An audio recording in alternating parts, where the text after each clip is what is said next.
வணக்கம் மாணவ செல்வங்களே. சிஎம் டேலண்ட் சர்ச் எக்ஸாமினேஷன் 25/1/2025 அன்னைக்கு நடந்த மேத்ஸ் கொஷின்ஸில் ஏற்கனவே 30 கொஷின்ஸ் பார்த்துருக்கோம். இப்போ இந்த வீடியோவில் அடுத்த 10 கேள்விகளுக்கான விடைகளை பார்க்கலாம். 31வது கேள்வி பாருங்க. Among the points 1,2, 2,3, 3,a if AB equal to BC then A is, அதாவது 3 பாயிண்ட் கொடுத்துட்டாங்க. கண்டிஷன் என்ன கொடுத்துருக்காங்கன்னா ஏபியும் பிசியும் ஈக்குவல் அப்படின்ட்டு. நம்ம 9th டிஸ்டன்ஸுக்கான ஃபார்முலா படிச்சிருப்போம், ஞாபகம் இருக்கா?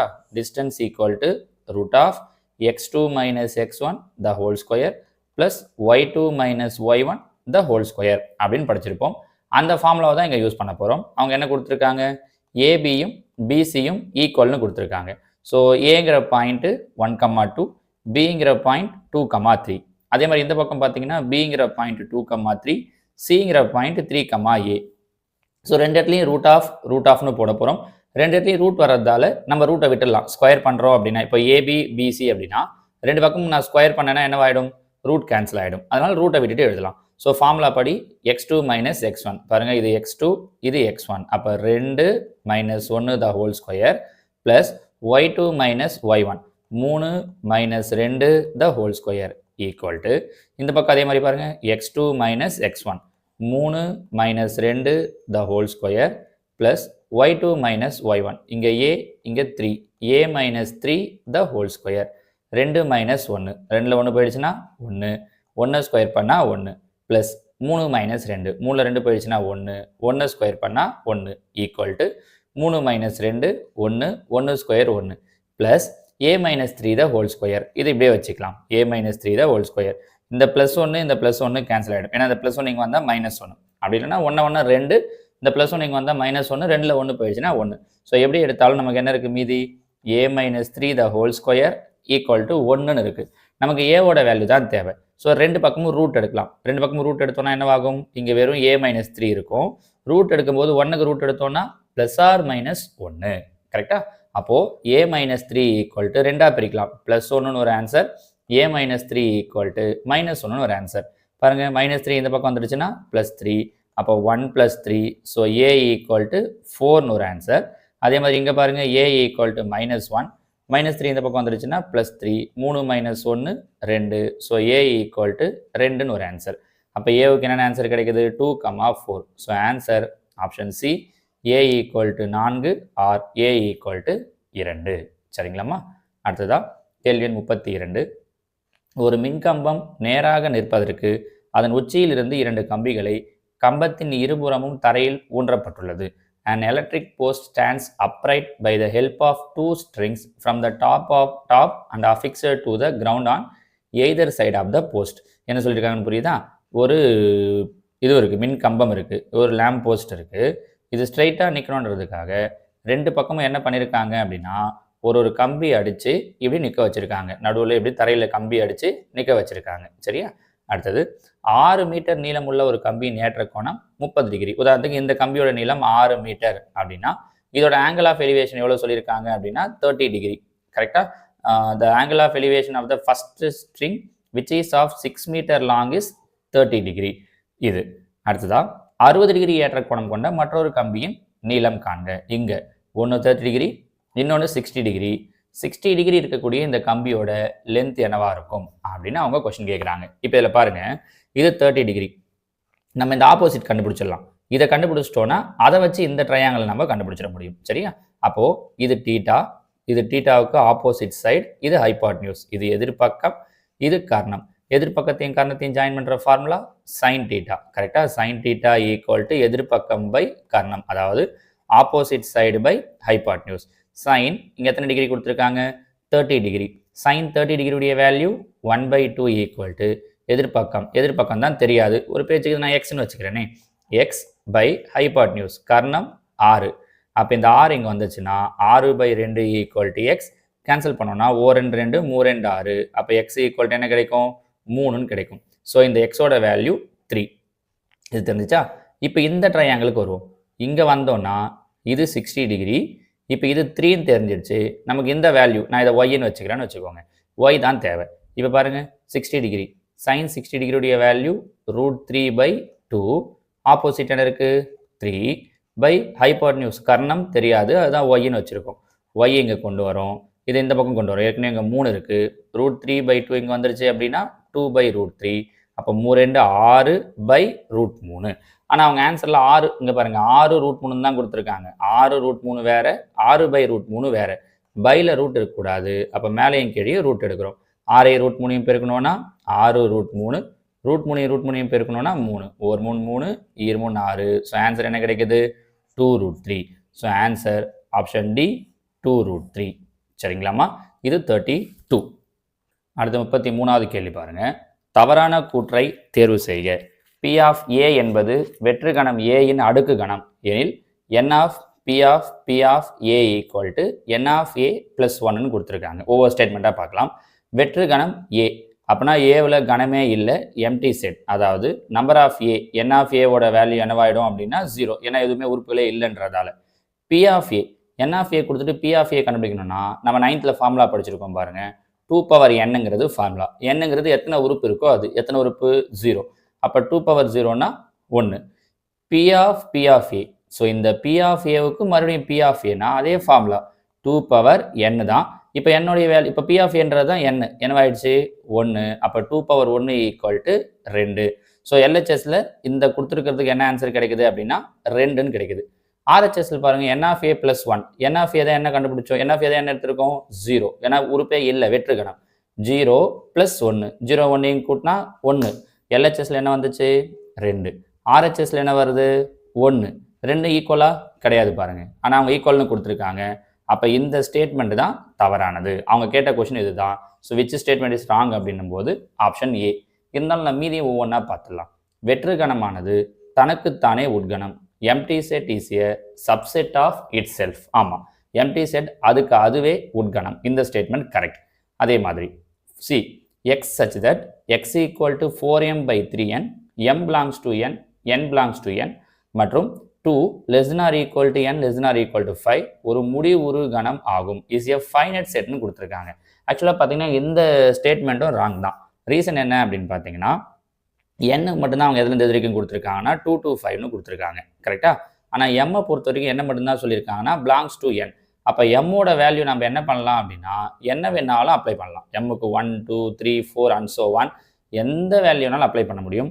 எண்ணுக்கு தான் அவங்க என்ன பண்ணியிருக்காங்க? ஒரு 4 வேல்யூ மட்டும் 2 3 4 5 மட்டும் அப்ளை பண்ணுற மாதிரி கொடுத்துருக்காங்க. அப்போ எம்முக்கு 1 2 3 4 நம்ம அடுத்தடுத்து அப்ளை பண்ணுறோம் அப்படின்னா அது என்னவாகும் அப்படின்னா இன்ஃபைனைட் செட்டாக போய்கிட்டே இருக்கும், முடிவுறா கணமா. ஆனால் அவங்க எங்கே கொடுத்துருக்காங்கன்னா முடிவுறு கணம்ட்டு. ஸோ இந்த ஸ்டேட்மெண்ட்டும் ராங்கு தான். டி பார்த்தீங்க அப்படின்னா A subset of C, B subset of C எனில் A symmetric B is a subset of C. இது ட்ரூ தான். எப்படி அப்படின்னா உதாரணத்துக்கு நான் ஒரு 3 செட்டு எடுத்துக்கிறேன். முதல்ல சிங்கிற செட்டு நான் 1 2 3ன்னு எடுத்துக்கிறேன். ஏங்கிறது சியோட உட்கணம். இதை கொடுத்துருக்காங்களா? அப்போ ஏவுக்கு நான் சிம்பிளாக 1 நாமளாக எடுத்துக்கிறோம். பிக்கு சிம்பிளாக என்ன பண்ணிக்கிறேன்னா 2ன்னு எடுத்துக்கிறேன். சரியா? பி சப்செட் ஆஃப் சி, ஏன்னா பியும் சியோட சப்செட். ஏ சிமெட்ரிக் பி நம்ம 9thலேயே படிச்சிருக்கோம். ஏ சிமெட்ரிக் பின்னா என்ன அர்த்தம்? ஏ மைனஸ் பி கண்டுபிடிக்கணும், பி மைனஸ் ஏ கண்டுபிடிக்கணும், அது ரெண்டுத்துக்கும் யூனியன் எடுக்கணும். கரெக்டாக? அப்போ ஏ மைனஸ் பினா ஏ மட்டும் வரணும், 1 மட்டும் வரும். பி மைனஸ் ஏனா பி மட்டும் வரணும், 2 மட்டும் வரும். யூனியன்னா ரெண்டுத்தையும் சேர்த்து எழுதணும். அப்போ 1 2 வரும். இந்த 1,2ங்கிறதும் கண்டிப்பாக எதுக்குள்ளே இருக்குது அப்படின்னா சிக்குள்ளே இருக்குது பாருங்கள். 1 2 3ன்றது சி. அப்போ அது சப்செட் தான். சரிங்களா?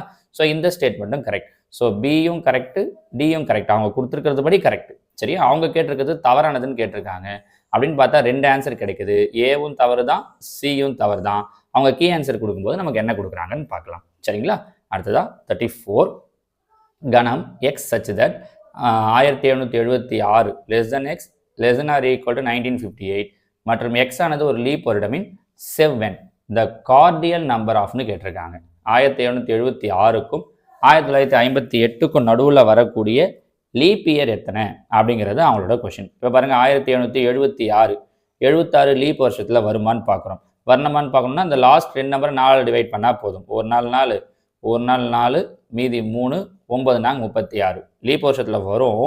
ஆனால் அவங்க பாருங்கள் வெறும் லெஸ் தென் சிம்பிள் தான் கொடுத்துருக்காங்க. லெஸ் தென் ஆர் ஈக்குவல்ட்டுன்னு கொடுக்கல. கரெக்டாக? அப்போ 76 எடுக்கக்கூடாது. அதுக்கு அடுத்து வரக்கூடிய லீப் வருஷம் எது? 1780லேருந்து தான் எடுக்கணும். 80 84 88 92 96 அடுத்து எது கிடைக்கும்? 1800 லீப் வருஷமானு பார்க்குறோம். எப்பவுமே நூற்றாண்டுகள் வந்து லீப் ஆண்டான்னு பார்க்குறோன்னா செஞ்சுரிஸ், அதாவது லாஸ்ட் 2 ஜீரோ இருக்கிற இயர்ஸை அது லீப் வருஷமானு பார்க்குறோம் அப்படின்னா 400ஆல் டிவைட் பண்ணணும். இது நமக்கு 6th கொடுத்துருப்பாங்க. மற்ற இயர்லாம் 4ஆல் டிவைட் பண்ணால் போதும். செஞ்சுரிஸை மட்டும் எதால் டிவைட் பண்ணோம்? 400ஆல். பாருங்கள் 0 0 0 0 கேன்சல் ஆகிடும். 18 4ஆல் டிவைட் பண்ணால் 4 4s are 16, பேலன்ஸ் 2 நிற்குது. அப்போ 1800 என்ன கிடையாது அப்படின்னா லீப் இயர் கிடையாது. ஞாபகம் வச்சுக்கோங்க. சரியா? அப்போ அதுக்கு அடுத்தது எது வரும்? திரும்பவும் 1804, 804, 4 8 12 அப்படியே வரும். நம்ம ஒவ்வொன்றத்தையும் எழுதிட்டு இருக்க முடியாது. நீங்கள் அப்படியே யோசிங்க. 4 8 12 வருதுன்னா 1900 வரைக்கும் இந்த 100 நம்பர், இப்போ 8 4 முன்னாங்க 12 நன்னாங்க இப்படி யோசிங்களேன். இது 4 1s are 4, 4 2s are 8, 3 4s are 12ன்னு வரும். இப்போ இதுவே 1880 96 வருது அப்படின்னா இங்கேருந்து இது வரைக்கும் நடுவில் மொத்தமாக எத்தனை வருஷம் வரும் அப்படின்னு பார்த்தீங்கன்னா 24 வருஷம் வரும். ஏன்னா 100க்குள்ளாடி மொத்தம் 25 4s இருக்குது. ஸோ 1896 வரைக்கும் மொத்தம் எத்தனை வருஷம் வந்துடும் அப்படின்னு பார்த்தோம்னா 24 இயர்ஸ் வந்துடும். அப்போ இது 24. இங்கே பாருங்கள் 1 2 3 4 5, இங்கே ஒரு 5, இது ஒரு 24 ஆச்சா. 1900 வருமானு பார்த்தோம்னா 400ஆல் டிவைட் பண்ணணும் இல்லையா? இப்போ தான் சொன்னோம் 0 0 19 வந்து 4ஆல் டிவைட் ஆகாது. அப்போ 1900 லீப் இயர் கிடையாது. அதுக்கு அடுத்தது திரும்பவும் 1904 8 12ன்னு இதே மாதிரி எது வரைக்கும் வரும்? இங்கே பாருங்கள் அவங்க கொடுத்துருக்கிறது 1958 வரைக்கும்.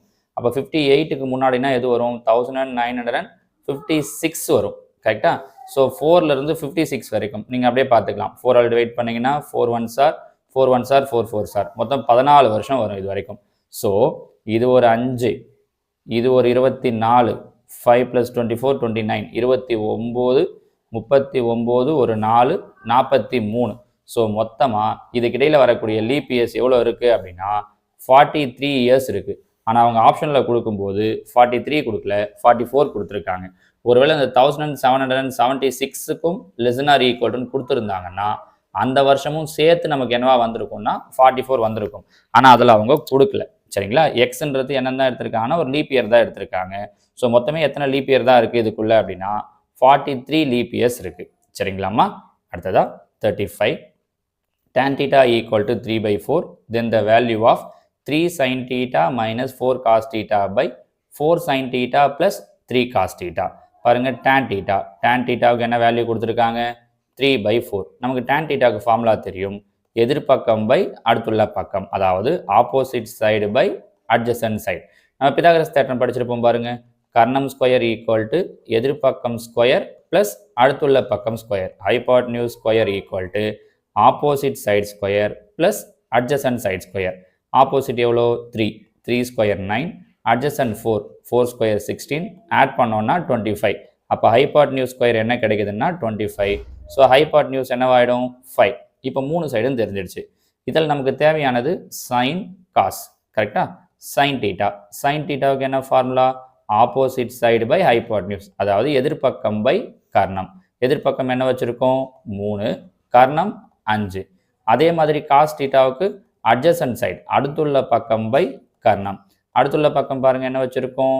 4, கர்ணம் என்ன கண்டுபிடிச்சிட்டோம்? 5. ஸோ இந்த 2 வேல்யூவையும் கொண்டு வந்து அவங்க கொடுத்த கொஷனில் அப்ளை பண்ணால் முடிஞ்சிடுச்சு. பாருங்கள் 3 சைன் தீட்டா, சைனோட வேல்யூ 3/5 மைனஸ் 4 காஸ் தீட்டா, காசோட வேல்யூ 4/5 பை 4 சைன் தீட்டா, சைனோட வேல்யூ 3/5 ப்ளஸ் 3 காஸ் தீட்டா, காசோட வேல்யூ 4/5. பாருங்கள் இங்கேயும் 5, இங்கேயும் 5. எல்சிஎம் எடுத்தோன்னா 5. அப்போ 3 3s are 9, 3 9, minus 4 4s are 16, நன்னாங்க 16 பை இங்கே அதே மாதிரி பாருங்கள் 5 எல்சிஎம் எடுக்கிறோம்.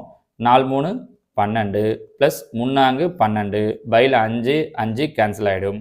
9ல் 16 போயிடுச்சு அப்படின்னா 7, பெரிய நம்பர் குறி மைனஸுங்கிறதால -7 by 12 + 12 24. So answer option B -7,24. ஓகேங்களாம்மா? அடுத்ததா கேள்வி எண் 36.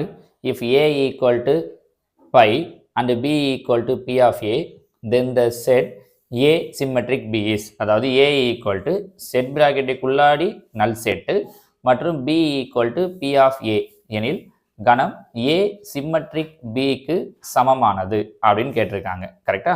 இப்போ இதில் பாருங்கள் இப்போ ஏங்கிறது வெறும் வெற்று கணம்னு கொடுக்கல. ஏவுக்குள்ளாடி ஒரு உறுப்பு இருக்கு. என்ன உறுப்பு இருக்கு? நல் செட்டுங்கிற ஒரு உறுப்பு இருக்கு. பிங்கிறது என்ன எடுத்துக்கிறாங்க அப்படின்னா பி ஆஃப் ஏ. அதாவது இப்போ ஏவுக்குள்ளாடி எத்தனை உறுப்பு இருக்கு? ஒரு உறுப்பு இருக்கு. கரெக்டா? இதோட அடுக்கு கணம் தான் பி ஆஃப் ஏ. அடுக்கு கணம் அப்படின்னும் போது என்ன வந்துடும்? அடுக்கு கணத்துக்கு சாதாரணமாக ஒரு பை வந்துடும். கரெக்டா? அது இல்லாமல் இதுக்குள்ளாடி என்னென்ன உறுப்பு இருக்கோ அந்த உறுப்பு எல்லாம் வரும். கரெக்டா? இதுக்குள்ளாடி என்ன உறுப்பு இருக்கு? பைங்கிற உறுப்பு இருக்கு. கரெக்டா? அப்போ அந்த பை அப்படிங்கிற உறுப்பு வந்துடும் அடுக்கு கணம்னு வரும்போது. ஸோ இது பியோட வேல்யூ. இப்போ அவங்க என்ன கேட்டிருக்காங்க? ஏ சிமெட்ரிக் பி இதுக்கு எது ஈக்குவல் அப்படின்னு கேட்டிருக்காங்க. இப்போ தான் கொஞ்சம் முன்னாடி பார்த்தோம். ஏ சிமெட்ரிக் பி எப்படி எழுதலாம்? A minus B union B minus ஏன்னு எழுதலாம். இது ஒரு மெத்தட். இன்னொன்று எப்படி எழுதலாம் அப்படின்னா ரெண்டுத்துல எது காமனாக இருக்கோ அதை விட்டுட்டு மீதி எழுதலாம். ரெண்டுத்துல எது காமனாக இருக்கு? பைங்கிறது காமனாக இருக்குது. இப்போ ரெண்டுக்கு காமனாக இருக்கிறத எழுதுனா அது இன்டர்செக்ஷன். காமனாக இருக்கிறத விட்டுட்டு மீதி எழுதுனா அது சிம்மெட்ரிக். சரிங்களா? ஸோ காமனாக இருக்கிறத விட்டுட்டு மீதி என்ன இருக்குது அப்படின்னா இந்த நல் செட் இருக்குது. கரெக்டாக? அப்போது செட் பிராக்கெட்டுக்குள்ளாடி நல் செட்டு. புரியுதா? அவங்க கேட்டிருக்கிறது ஏ சிம்மெட்ரிக் பி. அப்போது அந்த எப்பவுமே ஒரு செட்டை எழுதும்போது ஒரு பிராக்கெட் போடுவோம். கரெக்டா? ஸோ இந்த பிராக்கெட்டுக்குள்ளாடி ஒரு பிராக்கெட், அதுக்குள்ளாடி ஒரு நல் செட்னு வரக்கூடிய இந்த ஆப்ஷன் பி தான் இதற்கான சரியான விடை. சரிங்களாமா? அடுத்ததா 37. இதில் பாருங்க, ஏபிசி என்பன 3 வெற்றற்ற கணங்கள். நான் empty set A minus B union A minus C intersection A intersection பிக்கு சமமானதுன்னு கேட்டிருக்காங்க. இப்போ நான் பக்கத்தில் உங்களுக்கு சில பிக்சர்ஸ் போட்டிருக்கேன் பாருங்க. இதுல இருந்து தான் ஒன்றுனா எக்ஸ்பிளைன் பண்ண போகிறேன். ஃபர்ஸ்ட் நான் எல்ஹெச்எஸ் இந்த இடத்துல எடுத்துக்கிறேன். அவங்க அதாவது கொஸ்டினில் கொடுத்துருக்கிறது இது A minus B union A minus C intersection A intersection C B. ஒவ்வொன்றா பார்க்கலாம். ஃபர்ஸ்ட் ஏ மைனஸ் பின்னா என்ன அர்த்தம்? ஏ மட்டும்தான் வரணும். எது வரக்கூடாது? பி வரக்கூடாது. கரெக்டுங்களா? ஏ மட்டும்தான் வரும். அப்போது அதுபடி பார்த்தா பாருங்க, ஏ மட்டும்தான் வரணும்னா எந்த ரீஜன் மட்டும் வரும்? இந்த ரீஜன். எது வராது? பி வராது. அப்போது இது ஃபுல்லாக வரும். கரெக்டுங்களாமா? ஏ வராமல் பி வராமல் ஏ மட்டும்தான் வரணும். ஏ மைனஸ் பினா அப்போ இந்த ரீஜியன் ஃபுல்லாக வரும். கரெக்டா? அடுத்ததா இந்த பிராக்கெட்லேயே இது முடிஞ்சிச்சு. ஏ மைனஸ் பி. கரெக்டா? இதுலேயே அடுத்தது அவங்க என்ன சொல்லியிருக்காங்க அப்படின்னு பார்த்தோன்னா ஏ மைனஸ் சி. இந்த பாருங்க, இப்போ நம்ம ஏ மைனஸ் பி முடிச்சிட்டோம். அடுத்தது ஏ மைனஸ் சி. ஸோ ஏ மைனஸ் சின்னா ஏ மட்டும் வரணும். எது வரக்கூடாது? சி வரக்கூடாது. கரெக்டா? அப்போ இந்த ரீஜியன் ஃபுல்லாக வரும். இது ஏ மைனஸ் சி. புரியுதான்னு பாருங்க. இது ஏ மைனஸ் சி ஆச்சா. அடுத்தது இது ரெண்டுத்துக்கு நடுவில் என்ன கொடுத்துருக்காங்க? யூனியன். அப்போ இங்கேயும் இங்கேயும் சேர்ந்து போடணும். அப்போனா இந்த இடம் மட்டும் வராது, சுற்றி இருக்கிற இது ஃபுல்லாக வரும். நான் உங்களுக்கு லைன் போட்டு காட்டமா? இது ஃபுல்லாக. கரெக்டா? அப்போது இந்த ரீஜன் ஃபுல்லாக இந்த முதல் பிராக்கெட்டுக்கு வந்துடும். இந்த உள்ள மட்டும் வராது. இது வரைக்கும். சரியா? இப்போ அடுத்தது A intersection B. A intersection பின்னா என்ன அர்த்தம்? ஏவுக்கும் பிக்கும் காமன் ஆனது இந்த ரீஜியன். இது இன்டர்செக்ஷன். இந்த டயக்ராமுக்கும் இன்டர்செக்ஷன். இன்டர்செக்ஷன்னா இது ரெண்டுலேயும் காமன் ஆனது. அப்படியே பாருங்க, இந்த ரெண்டு டயக்ராமையும் பார்த்து எது காமனாக இருக்குன்னு சொல்லுங்க பார்க்கலாம். எங்கே மட்டும் வருதோ பாருங்க, நல்லா கவனிச்சிங்கன்னா தெரியும். இங்கேயும் இந்த இடம் இருக்குது, இங்கேயும் இந்த இடம் இருக்குது. அப்போ இந்த ரீஜன் மட்டும்தான் ரெண்டுத்துலேயும் காமனாக வருது. கரெக்டானு பாருங்க. இந்த ரீஜன் எக்ஸாக்டாக சொல்லணும் அப்படின்னா ரெண்டுத்துலேயும் காமனாக வரக்கூடியது இந்த இடம் மட்டும்தான். கரெக்டா? இதுதான் அவங்க கொஸ்டினில் கொடுத்துருக்கிறதோட டயக்ராம். அப்போ இந்த டயக்ராம் எந்த ஆப்ஷனுக்கு வருதுன்னு பார்த்துட்டோம்னா முடிஞ்சிடுச்சு. ஃபர்ஸ்ட் ஆப்ஷன் பாருங்க. ஃபர்ஸ்ட்ல அவங்க என்ன கொடுத்துருக்காங்க? A intersection B intersection C மூணுத்துக்கும் காமன் அப்படின்னா மூணுத்துக்கும் காமன் ஆனது இது. கரெக்டா? நம்ம கடைசியாக பண்ணது ரெட்ல தான் பண்ணியிருக்கோமான்னு பாருங்க. கிடையாது. அப்போ இது ஆன்சர் இல்லை. ஃபர்ஸ்ட் ஆன்சர் கிடையாது. ஏ இன்டர்செக்ஷன் பி ரெண்டாவது. ஏ இன்டர்செக்ஷன் பி அப்படின்னா ஏபி இது ஃபுல்லாக ஏவுக்கும் பிக்கும் காமனான இந்த ரீஜன் ஃபுல்லாக நம்ம ரெட்ல தான் பண்ணியிருக்கோமான்னு பாருங்க. கிடையாது. அப்போ செகண்டும் கிடையாது. A intersection B intersection C minus A intersection B அப்படின்னா என்ன அர்த்தம்? ஏபிசிக்கு காமனானது மட்டும் வரணும். ஏ இன்டர்செக்ஷன் பி வரவே கூடாதுன்னா இதில் எதுவுமே வராது. கரெக்டாக? அப்போ இதுவும் கிடையாது. ஸோ கரெக்டான ஆன்சர் டி தான். ஏன்னா டியில் என்ன சொல்லியிருக்காங்க? ஏ இன்டர்செக்ஷன் பி மட்டும் வரணும், மூணுத்துக்கும் காமனாக இருக்கிறது வரக்கூடாது. ஏவுக்கும் பிக்கும் காமனாக இருக்கிறது வரணும். அதில் எது வரக்கூடாது அப்படின்னா மூணுத்துக்கும் காமனாக இருக்கிறது வரக்கூடாது. அப்போ இந்த ரீஜன் மட்டும் வரும்.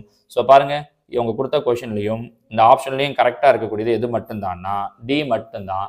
So answer option D. சரிங்களா? அடுத்ததான் கொஸ்டின் நம்பர் 38.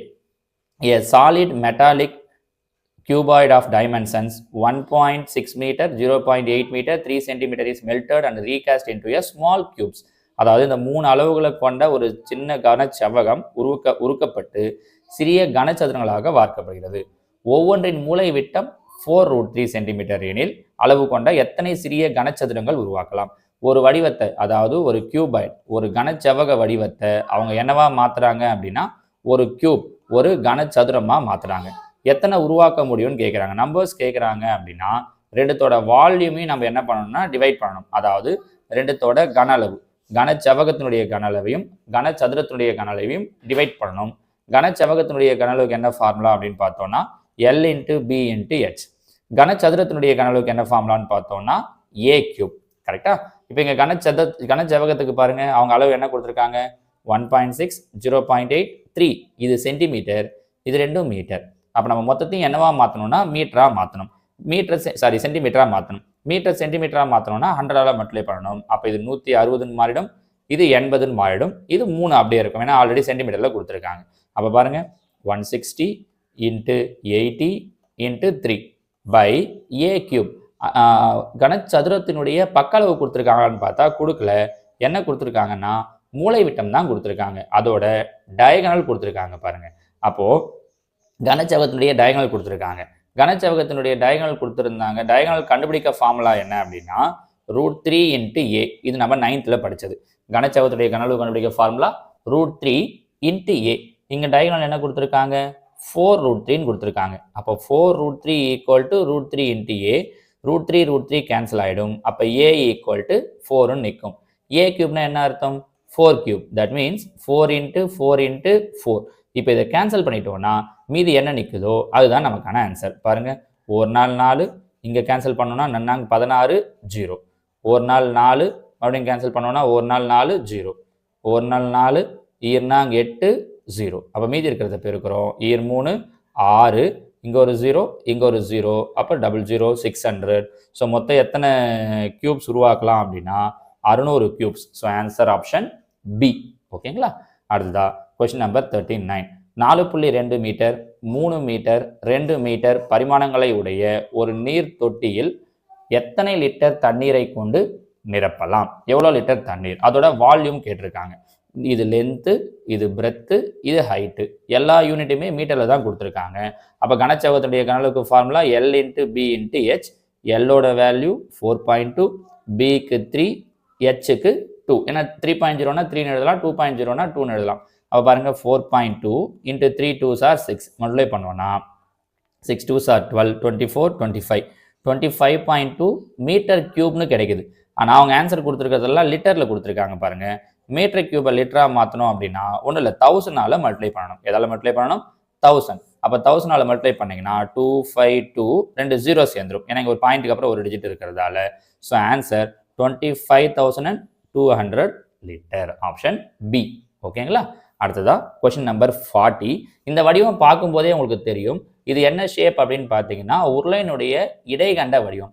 நம்ம கொஷின்ஸில் படிக்கும்போது என்ன படிச்சிருப்போம் அப்படின்னு பார்த்தீங்கன்னா கூம்போட இடைகண்டம் படிப்போம். இப்படி படிப்போம். கரெக்டாக? ஃப்ரஸ்ட்ரம் ஆஃப் ஏ கோன் அப்படின்னு படிச்சிருப்போம்.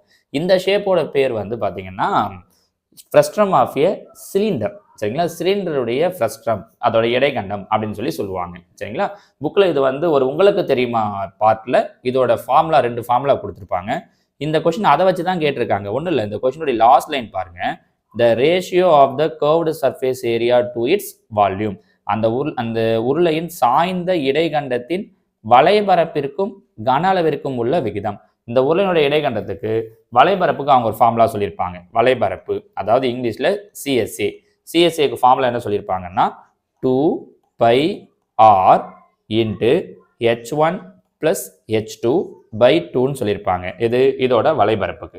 அதே மாதிரி இதோட கன அளவு, அதாவது வால்யூம். ஏன்னா அது 2 தான் அவங்க கேட்டிருக்காங்க பாருங்க. கர்வ்டு சர்ஃபேஸ் ஏரியாவுக்கும் வால்யூமுக்கும், அதோட வலைபரப்புக்கும் கன அளவுக்கும். கன அளவுக்கு ஃபார்முலா என்ன சொல்லியிருப்பாங்க அப்படின்னு பார்த்தீங்கன்னா πr² இன்ட்டு h1 + h2/2ன்னு சொல்லியிருப்பாங்க.